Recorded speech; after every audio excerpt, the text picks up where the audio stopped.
Sometimes the best motivator in life is the word no.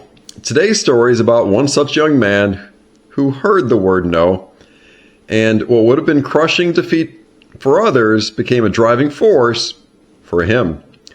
So what was this particular no? Well, it was not from Wall Street and not from investors and not from the Federal Reserve, but from a university. You see, before he became perhaps the most powerful banker on earth, before he ran a company worth hundreds of billions of dollars, and before a president sought his advice, before financial markets waited for every annual shareholder letter, he was simply another ambitious teenager applying to college.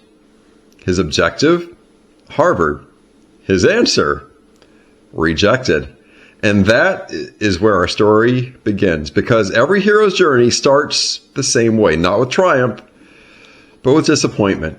The ordinary world was New York City, the son of a stockbroker, growing up around balance sheets instead of baseball cards, dinner table conversation about markets, risk, opportunity, business.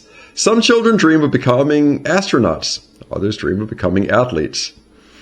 Our subject today dreamed of business.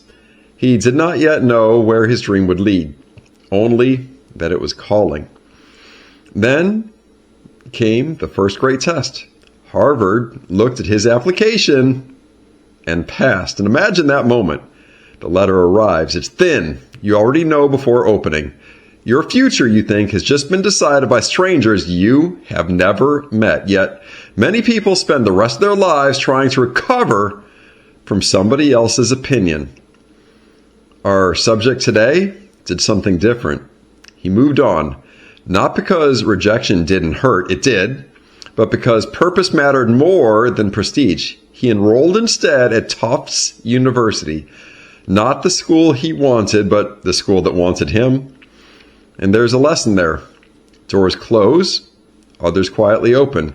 History remembers the door that stayed shut. It remembers the one that somebody walked through. At Tufts, something happened.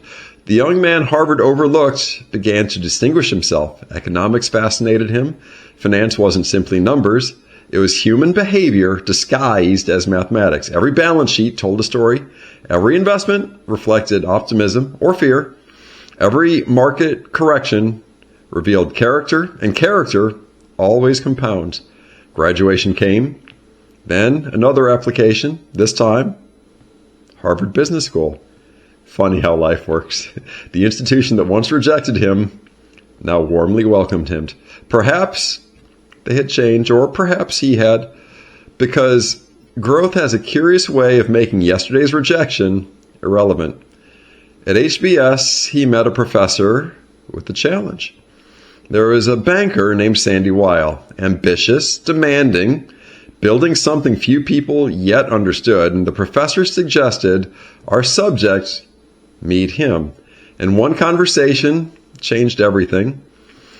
Heroes often meet mentors. Luke had Obi-Wan, Rocky had Mickey, and this young man had Sandy Weil. He accepted a job paying less than many classmates. No glamorous investment banking, no prestigious consulting firm, just an opportunity to learn directly from somebody building an empire. And he chose apprenticeship over appearance. And that decision would shape the next 20 years. Together, they built companies, they merged companies, bought companies, integrated cultures, solved problems, created value, and destroyed competitors.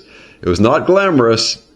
It was difficult. Long nights, constant travel, pressure, responsibility. The hero's journey is never comfortable. If it were, everybody would finish it. Then came another rejection, perhaps the greatest of all. After decades together, Sandy Weil fired our subject. And just like that, no ceremony, no farewell tour, only disagreement, years of loyalty, gone. Imagine explaining that to your family.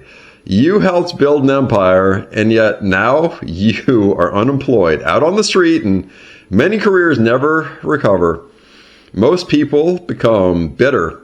Some spend years blaming everyone else, but he chose another path again. Because heroes don't control setbacks, They control responses. Soon, another opportunity emerged, a struggling regional bank in Chicago. Hardly the pinnacle of global finance. Most people saw limitations, but he saw possibility, and he became CEO. He improved operations, strengthened the balance sheet, built credibility. The bank flourished, not because markets were easy, but because leadership matters. And then came the call. J.P. Morgan Chase, one of America's oldest financial institutions, one of its most respected, one of its most complicated, the ultimate test. He accepted, and then the dragon arrived. The year was 2008. Banks were failing. Investment firms were vanishing. Credit markets froze. Panic spread faster than facts. And the financial system itself seemed uncertain. This was the ordeal. The defining moment every hero eventually faces. J.P. Morgan Chase did not emerge untouched. No institution did. But under his leadership, it entered the crisis with stronger capital than many rivals, acquired troubled firms that the government's request, and remained one of the financial system's key stabilizing institutions. And while others fought merely to survive, J.P. Morgan endured. Not because anyone predicted the crisis perfectly, but because preparation beats prediction every single time. And years passed, markets recovered, technology transformed banking, digital payments, Check 21, artificial intelligence, cybersecurity, global competition, yet this singular fellow remained. One annual letter after another for decades on end, and one shareholder meeting after another, one economic cycle after another. And today, his words can move markets. His opinions influence policymakers. His institution manages trillions of dollars. And somewhere, perhaps in an old filing cabinet, there may still be a Harvard rejection letter. And imagine framing it not as proof of failure, but as proof that other people's opinions have expiration dates. And here's what fascinates me. If Harvard had admitted him the first time, would anything have changed? Perhaps, and perhaps not. But the enduring leaders rarely are made by acceptance. They're made by resistance. Steel is not strengthened by comfort, and neither are people. You and I may never run the world's largest bank. We may never advise presidents, and we may never oversee trillions in assets, but every one of us still will receive rejection. A promotion denied, a business lost, an acquisition that falls apart, an investor who says no, a customer who walks away, a dream delayed. Those moments do not announce themselves as opportunities. They arrive disguised as disappointments. His story reminds us that success is not built from uninterrupted victories. It is built on intelligent recoveries. Harvard did not create the planet's most powerful banker, and Tufts didn't either. And neither did Harvard Business School, and neither did Sandy Weill, and neither did J.P. Morgan. Each simply revealed another layer of what discipline, preparation, and resistance had already begun to build. The hero was never the rejection letter. The hero was the decision that came after reading it.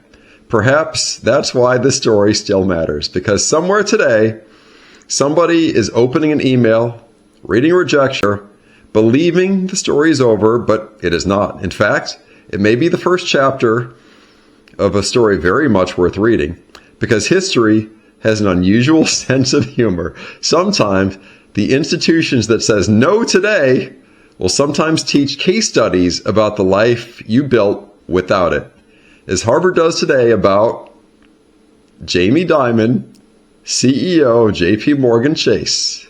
Now you know the rest of the story. Build that stack. iBankerU. Good day.